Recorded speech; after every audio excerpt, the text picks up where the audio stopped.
우리가 함께 읽은 말씀을 통해서 하나님과 화해하십시오 제목으로 함께 말씀을 나누고자 합니다. 이번 주 성서일과 여러분들 쭉 읽으셨는데 세 본문의 주제를 하나 잡으라고 하면 그 화해라고 하는 주제가 되겠습니다. 자, 화해가 뭡니까? 관계를 회복하는 게 화해입니다. 영국의 경제학자 루리나 허치는 고립의 시대라고 하는 책에서 이런 이야기를 했습니다. 오늘날 우리는 초연결 세계를 살아가면서도 우리는 저마다 격리된 삶을 살아가고 있다. 이렇게 지적을 하는 것입니다. 우리가 코로나19 이후에 외로운 세기가 시작이 되었고 이 외로움이라고 하는 것은 바로 관계 단절로부터 시작이 되었다. 그래서 이 외로움을 극복해야지만 우리가 희망을 가지고 살아갈 수 있다. 이런 이야기들을 하고 있습니다. 현재 그 일본인 중에서 사이토 씨가 있는데 바로 여성 제도자 시설인 도치기 교도소에 수감이 되어 있습니다. 2025년 현재도 그렇습니다. 그녀는 어떤 분이냐면 적극적으로 교도소를 선택한 수많은 일본 노인들 가운데 한 명입니다. 일본이 지난 20년 동안 65세 이상 고령층의 범죄 건수를 조사했더니 그동안 4배로 급증을 했습니다. 그리고 그들이 5년 내에 재범을 저지르는 확률은 70%였습니다. 그래서 이걸 왜 이런가 조사를 해봤더니 바로 이 관계 단절로 인한 외로움이 고령층 노인들을 범죄자로 만들고 또 교도소로 내몰고 있다. 이런 결과가 나왔습니다. 근데 상당수의 노령 여성이 사회적 고립감을 피하기 위해서 의도적으로 감옥을 선택한다고 하는 것입니다.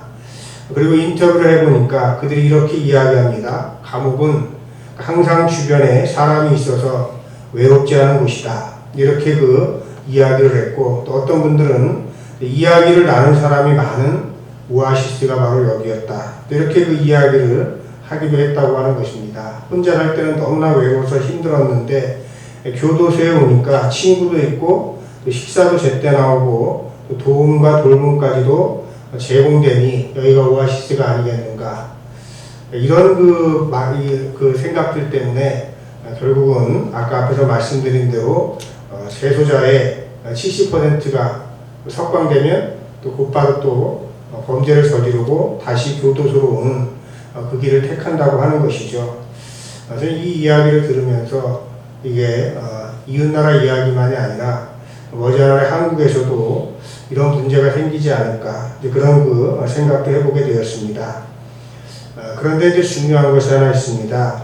여러 세대들이 다 외로운데 우리 대한민국에서는 가장 외로운 집단이 어딜 것 같아요? 노년층도 아니고 중년층도 아니고 바로 가장 외로운 집단이 젊은 층이라고 하는 것입니다. 우리가 OECD 국가 중에서 코로나19 이후에 외롭다고 응답한 그런 사람들의 퍼센트를 따져보니까 15세 이상이 외롭다고 응답한 비율이 굉장히 증가를 했는데 그 중에서 상위권에 속하는 나라가 바로 대한민국이었습니다. 그 외로움의 결과가 어떻게 나타나냐면은 외로움이라고 하는 것은 굉장히 우리에게 안 좋은 영향을 많이 미치는데 외로움은 어떤 영향을 미치냐면 첫 번째로는 운동을 전혀 하지 않는 것보다 우리 몸에도 안 좋다고 해요. 그것이 이제 외로움이 주는 그러한 피해고, 그 다음에 두 번째로는 알코올 중독과 비슷한 그런 수준으로 비만보다 2배가 더 우리 몸에 안 좋다고 이야기를 합니다. 그리고 외로움이 주는 또 해악 중에 하나는 담배를 매일 15개 피씩 피우는 것만큼이나 해로운 것이다. 그렇게 진단을 내렸습니다. 단지 우리 건강과 관련이 된 것이죠. 자, 그런데 이제 더 큰 문제가 있습니다. 뭐냐면 이 외로움이라고 하는 것은 우리 정신세계를 피폐하게 해서 극단주의로 부채질해서 우파 포퓰리즘 같은 이러한 것과 연결이 되면서 굉장히 폭력화될 수 있다고 하는 것이죠. 자, 그래서 바로 이런 외로움을 가져오는 시대적인 그런 주 요인이 뭔가를 또 조사를 해보니까 바로 이것이 스마트폰과 소셜미디어가 그 원인이었다고 하는 것입니다. 바로 이 스마트폰과 소셜미디어를 중심으로 해서 인종주의 공격과 혐오 발언과 음모론이 급속히 유통되면서 이 전통적인 소통 방식을 잃어버린 사람들이 자신들이 한 공동체에서 협력자가 아니라 경쟁자로 생각을 하고 시민의 한 사람이 아니고 또 소비자로 돕는 사람이 아니라 투쟁하는 사람으로 그렇게 여기게 되었다라고 하는 것이죠. 바로 이렇게 외로운 세계가 살아가고 있는데 바로 이것은 바로 관계의 단절로부터 시작이 되었다. 그렇게 이야기를 하고 있습니다. 그래서 우리 현대사회는 초연결사회입니다. 모든 것들이 다 연결되어 있어가지고 세계 어디에서 일어나는 일들도 우리는 금방 다 알 수 있습니다. 그러나 초연결사회를 살아가지만은 그 속에서 우리는 고립과 외로움이 팽배한 그런 세상 속에 우리는 살아가고 있는 것입니다. 우리 대한민국이 이렇게 폭력화되고 그다음에 혐오와 차별이 난무하는 그러한 나라가 된 것은 바로 외로움 때문이다. 이렇게 그 진단을 하고 있는 것입니다. 자, 이것은 이제 사회의 진단입니다. 자, 그러면 우리 성경에서는 이 죄의 문제하고 이 화해의 문제를 어떻게 다루고 있는가 하는 걸 좀 생각해 볼 필요가 있겠죠. 이 성경에서는 죄라고 하는 것을 단순히 윤리적인 차원의 것만 이야기하지 않습니다. 윤리적인 차원의 것을 이야기하기보다는 오히려 관계의 단절이 바로 죄라고 성경은 이야기를 하고 있습니다. 그리고 이 단절된 관계로 회복하는 것이 바로 이것이 회개고 또 화해라고 이야기를 하고 있는 것이죠. 우리가 이제 큰 틀에서 우리가 살펴보면 제가 종종 말씀을 드렸습니다만 에덴 동산에서 아담과 하와가 선악과를 따먹은 다음에 이 세상에 죄가 들어왔다. 이렇게 성서는 이야기하고 있잖아요. 그 죄가 도대체 뭐냐라고 하는 것입니다. 자, 그것은 바로 선악과를 따먹은 다음에 어떤 일이 일어났는지를 보면 죄가 무엇이구나 하는 것들을 우리들이 알 수가 있겠습니다. 자, 죄를 짓고 나서 먼저 우리 인간이 하나님을 피해서 숨죠. 이게 무엇을 의미하는 거냐면 하나님과의 인간의 관계가 단절되었다라고 하는 것을 의미하는 것입니다. 그 다음에 이제 선악과를 따먹은 다음에 서로 탓이라고 제가 줬어요, 제 뱀이 줬어요, 또 하와가 줬어요. 자, 이런 핑계를 대죠. 자, 이건 뭐냐면은 결국은 더불어 함께 살아가라고 하는 인간들끼리 단절이 되는 거예요. 인간과 인간의 관계가 단절된 것이 죄라고 하는 것이죠. 그 다음에 하나님께로부터 저주를 받죠. 그래서 땅이 저주를 내려서 땅은 이제 노동을 해야지만, 땀 흘려 수고해야지만 열매를 맺을 수 있다. 이것이 바로 무엇을 의미하는 거냐면 우리 인간과 자연의 관계가 단절되었다라고 하는 것이죠. 그래서 하나님과의 관계가 단절되고 사람끼리의 관계가 단절되고 자연과의 관계가 단절되고 나니까 어떤 일이 생겼냐면 자아분열이 생기는 거예요. 그러니까 자기와 자신과의 관계가 단절돼 버린 거죠. 자, 결국은 자기가 자신이 단절돼 버리니까 그 이후에는 어떤 일들이 생기냐면 자기와 함께 더불어 살아가야 할 형제를 어떻게 됩니까? 죽이죠. 죽이고 나서 살인을 하고 나니까 어떻게 됩니까? 이것이 자기가 살인하고 나서 또 자기가 다른 사람에 의해서 죽을까봐 또 두려워하는 것이죠. 이런 모든 것들이 바로 관계의 단절로부터 온 것입니다. 그래서 우리가 성경에서 이야기하는 죄는 단지 그냥 윤리적으로 뭘 훔쳤다 안 훔쳤다, 뭐 나쁜 짓을 했다 안 했다, 물론 그런 그 차원에 머무르는 것이 아니고 관계가 단절되었느냐 아니냐, 이걸 본다라고 하는 것이죠. 그래서 하나님과의 관계가 단절되어 있으면 죄, 인간과 인간과의 관계가 단절되어 있으면 이것도 죄, 인간과 자연과의 관계가 단절되어 있으면 죄, 그리고 자기와 자신이 화해하지 못하는 것을 죄라고 이야기를 하고 있는 것이죠. 그래서 성경에서의 화해는 바로 이 단절된 하나님과 이웃과 자연과 자신과의 관계를 회복해서 더불어 살아가는 것을 우리가 화해했다라고 성경에서는 이야기를 하고 있는 것입니다. 앞에서 제가 말씀드렸습니다. 오늘 성서일과 주제는 화해라고 이야기를 했죠. 우리가 여호수아서의 말씀을 보면 약속의 땅에 들어간 이스라엘이 그 땅의 소출을 먹기 시작하죠. 그러니까 뭐가 그쳤어요? 그 땅에서 나온 소출을 먹기 시작하니까 만나가 그쳤다고 이야기를 하죠. 바로 이제 이것이 무엇을 상징하는 거냐면 만나가 그쳤다라고 하는 것은 노예 생활이 끝났다라고 하는 걸 상징하는 거예요.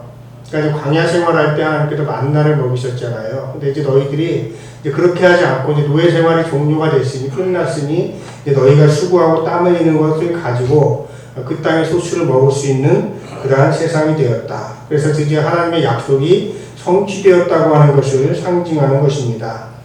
그리고 우리가 읽은 복음서의 말씀은 굉장히 유명한 비유의 말씀이죠. 지난해 우리가 10월달에 종교개혁의 달에 잃어버린 아들에 대한 것들을 4주간 정도 다뤘죠. 결국 이 이야기는 뭐냐면 화해라고 하는 것이 뭐냐면 돌아오는 것이고 돌아왔을 때 용서해 주는 것이에요. 그래서 화해하려면은 돌아옴과 그 다음에 용서라고 하는 것이 상호작용을 해야 된다고 하는 것입니다. 돌아오는 것만 있어도 안 되고 용서만 있어도 안 되는 거예요. 이 둘이 잘 만나고 조화를 이루어야지만 화해가 가능하다 하는 말씀을 복음서의 말씀에서 읽을 수가 있는 것입니다. 그 다음에 고린도 후서의 말씀, 서신서의 말씀은 우리들이 새로운 피조물이 되었다고 말씀을 하는데 우리가 새로운 피조물이 된 것은 전적으로 하나님의 은혜라고 하는 것이죠. 그래서 우리는 하나님의 은혜로 말미암아서 하나님과 화해하며 새로운 피조물이 되었으니까 이제부터는 옛사람을 벗어버리고 새사람을 입으라. 즉 하나님과 화해하라고 하는 말씀을 주고 있는 것입니다. 그래서 오늘의 성서일과의 주제는 화해인 것입니다. 이 외로움의 시대, 분열과 갈등의 시대를 살아가는 우리에게 이 화해라고 하는 주제는 굉장히 중요한 것이죠. 그래서 오늘 제가 특별히 여러 본문의 말씀 중에서도 이 서신서를 통해서 하나님과 화해하는 삶을 우리가 어떻게 살아가야 할 것인가 하는 것들에 대해서 말씀을 나누고자 합니다. 먼저 우리 고린도후서 16절에 보면 이런 말씀이 있어요. 이제부터 우리는 육신의 잣대로 알려고 하지 않습니다 하는 이제 말씀이 있습니다. 이제부터는 이라고 하는 것이 무슨 의미를 가지고 있습니까? 이제 옛사람을 버리고 새사람이 된 순간부터, 거듭난 순간부터, 그리스도 안에 있는 순간부터, 새로운 피조물이 된 순간부터 하나님께서 우리를 새로운 피조물로 삼아주신 그 순간부터가 바로 이제부터는이 되겠습니다. 그러니까 이제부터는이 의미하는 바는 우리 각 사람에게 뭐 다 적용을 시킨다면 예수님을 믿기로 결단한 순간부터가 이제부터는이다. 이렇게 여러분이 생각하시면 돼요.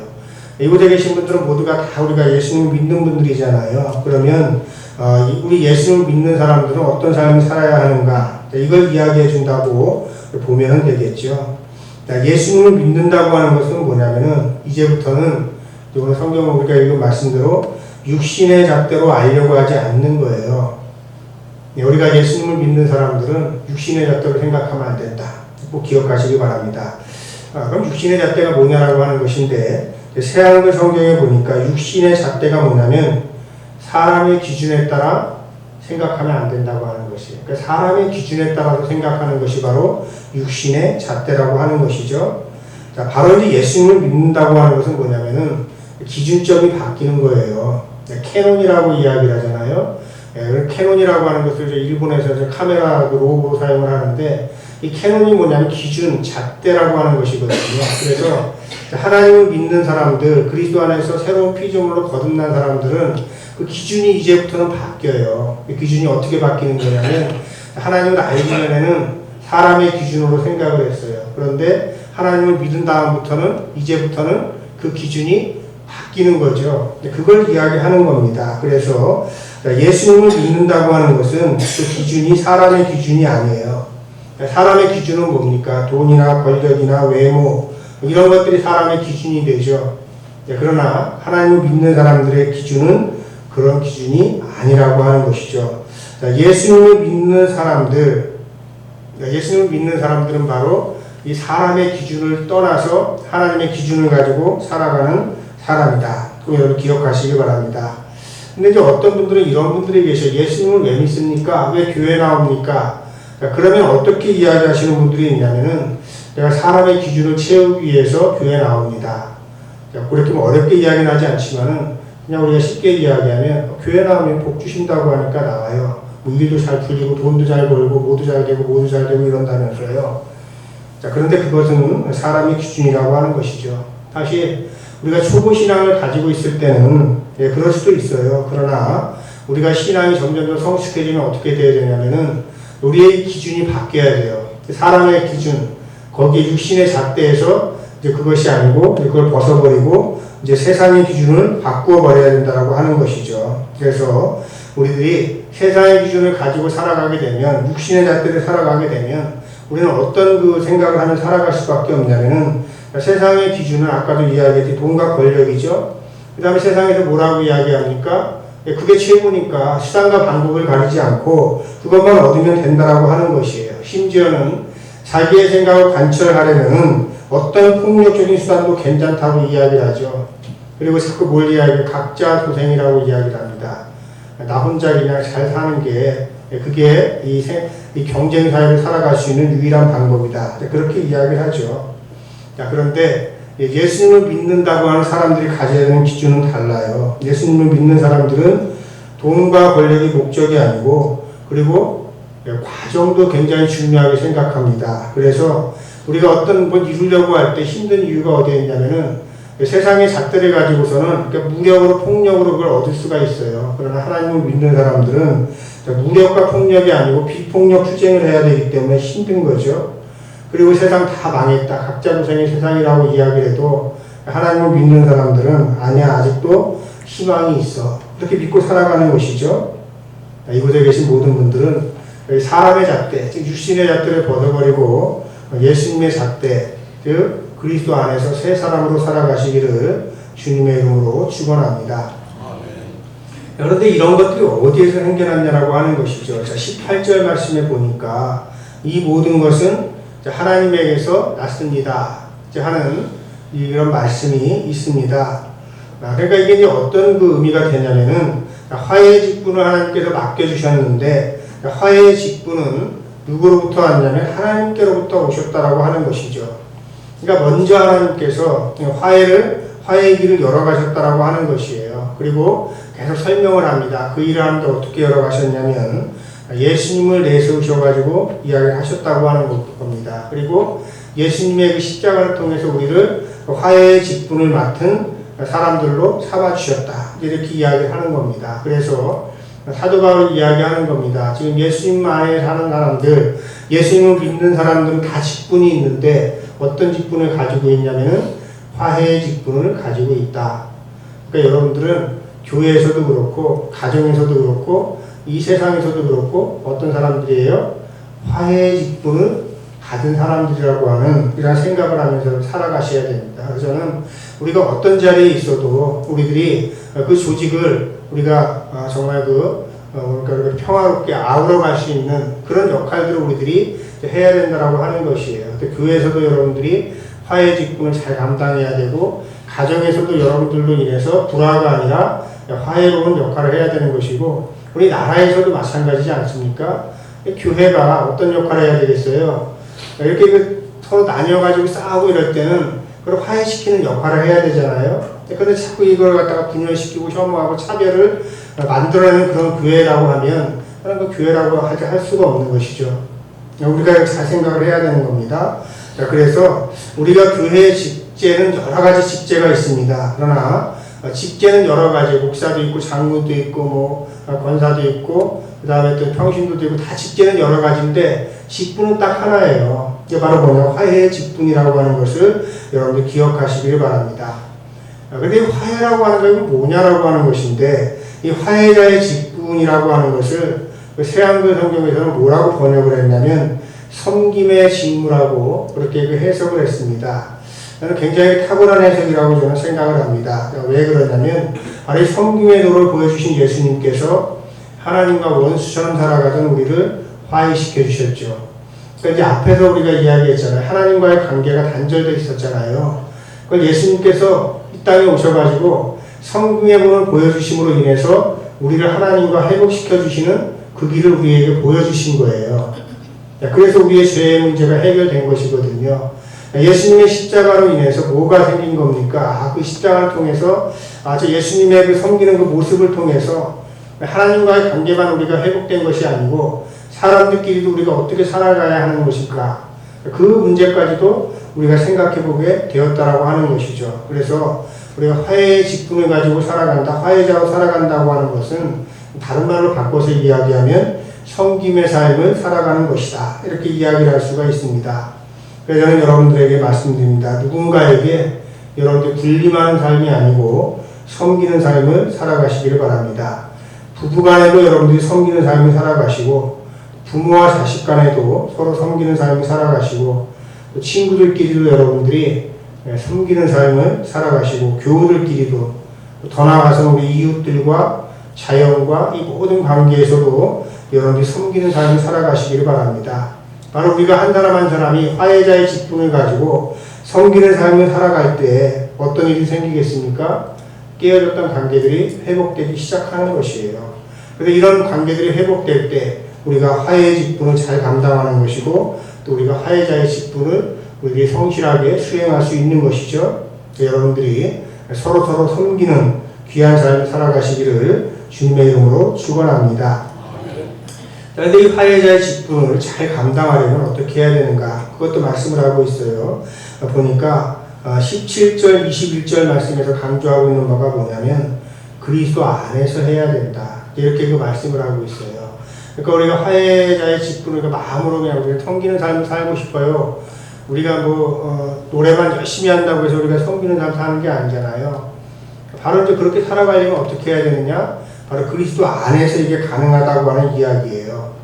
우리 교회를 우리가 이야기할 때 여러 가지를 이야기하자면 뭐라고 이야기하냐면 교회는 화해 공동체라고 이야기를 하거든요. 왜 화해 공동체냐면은 저마다 외로운 사람들이 함께 먹고 대화하는 신교 공동체로서 우리 하나님과 화해하도록 돕는 공동체이기 때문에 그렇습니다. 사실 우리는 이 세상에 살아가면서 저를 포함해서 모든 분들이 이 세상에서 살아갑니다. 그러면서 우리는 저마다 우리의 시대가 주는 그런 여러 가지 그 문제들로 인해서 외로운 삶을 살아가거든요. 또 힘든 삶을 살아가요. 그리고 내가 또 신앙적으로 이렇게 살아간다고 하는 것이 나는 맞다고 생각해서 그렇게 살아가는 것인데 정말 내가 생각하고 있는 이것이 정말 옳은가? 아닌가? 이런 어떤 회의, 그런 것들을 가지고 우리가 살아갑니다. 그러다가 우리가 주일에 와서 함께 예배를 드리고 함께 지금 공동 식사를 나누면서 함께 대화를 나누면서 그런 것들을 어떻게 합니까? 우리가 회복해 가는 것이에요. 그래서 교회는 어떤 곳이냐면 외로운 사람들의 오아시스라고 하는 곳입니다. 그래서 교회가 그런 곳이 되어야지만 돼요. 와가지고 예배드리고 쫙 흩어지는 교회가 아니고 같이 모여가지고 대화도 나누고 친교도 나누면서 내가 일주일 동안 내가 세상에서 혼자 살아갈 때 굉장히 외롭고 힘들었는데 내가 교회에 와서 힘을 얻는구나. 그렇게 돌아가야 된다고 하는 것입니다. 남아프리카 공화국 성공의 주교였던 데즈먼드 투투, 여러분이 잘 아실 겁니다. 용서 없이 미래 없다. 이런 그 책이 있는데 거기서 이런 이야기를 합니다. 화해는 단번에 이루어지는 사건이 아니라 매일 선택하는 과정입니다. 이런 이야기가 있어요. 저는 이 책을 읽으면서 이 문장을 보면서 화해라고 하는 것이 이런 것이구나. 뭐냐면은 한번 화해했다고 끝나는 게 아니죠. 그죠? 예, 그래 한번 화해했다고 끝나는 게 아니고 계속 반복해야 되는 거야. 매일매일. 예, 그래야지만 우리들이 어떻게 됩니까? 그게 이제 내 삶의 일부가 되고 내 삶의 양식이 되는 거예요. 그러면 매일매일 우리가 선택할 때 내가 이것이 바로 화해자의 직분을 잘 감당하는 것인가? 내가 저 사람 위에 군림하는 것이 아니라 섬기려고 하는 것인가? 이런 생각들을 하면서 우리는 그 매일매일 하나님과 이웃과 자연과 자신과 또 화해하는 그러한 선택을 해야 된다. 그래야 우리들이 회복될 수 있다고 하는 것을 여러분 기억하시길 바랍니다. 우리들이 사람의 기준이나 아니면 육신의 생각을 따르면 뭐 그런 사람들 많잖아요. 눈꼴 사납고 기분 나빠서 섬기기 싫은 사람 얼마나 많이 있겠습니까? 그리고 난 저 사람하고는 절대로 화해하기 싫어. 뭐 이런 사람들도 있을 것입니다. 그런데 우리가 가만히 생각해 보면 이 세상의 모든 것은 다 긴밀하게 연결되어져 있어요.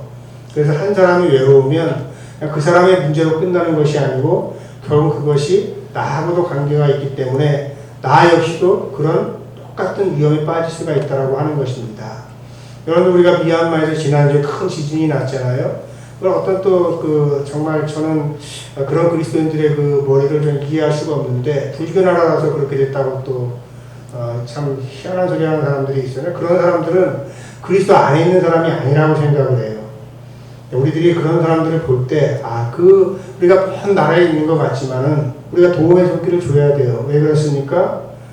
결국은 여러분들 다 우리가 연결되어 있다고 하는 것이에요. 우리가 그런 것들을 이렇게 사사로이 이렇게 이야기하고 또 가지치기 하고 혐오하고 하는 것은 아닙니다. 바로 저는 그렇게 생각을 합니다. 하나님과 자연과 이웃, 자, 그 모든 것들이 외로운 곳, 그곳이 바로 지옥 아닐까요? 하나님께서 하나님의 뜻대로 행하는 사람들을 찾을 수가 없어요. 그래서 하나님께서 외로워하시고 또 내가 또 외롭고 또 우리의 이웃이 또 외롭고 또 자연이 외롭고 쓸쓸하고 이런 감정들이 막 일어나고 있다고 하면 바로 그곳이 지옥이 될 수밖에 없겠죠. 그러나 우리들이 그리스도 안에서 우리 모두가 한 형제 자매고 하나님께서 사랑하시는 피조물이라고 하는 생각을 가지고 살아간다면, 그래서 우리가 서로 섬기면서 살아간다면 우리는 어떤 곳에서도 천국을 살아갈 수가 있는 것이죠. 그래서 여러분들에게 부탁드립니다. 우리 한남교회가 외로운 사람들의 오아시스가 될 수 있도록 기도해 주시기 바랍니다. 그리고 여러분들이 각자의 삶의 자리에서 그리스도 안에서 화해자의 직분을 잘 감당하시기를 바랍니다. 그런 분들을 하나님께서는 기꺼이 도와주실 것입니다. 그 복을 누리면서 살아가는 여러분들 되시길 바랍니다. 말씀을 기억하면서 거듭 기도 드리겠습니다. 하나님과 화해하라고 하시는 주님, 우리에게 새 사람을 짓게 하시고 화해자의 직분을 주셨으니 그 직분을 소중히 여기게 하옵소서.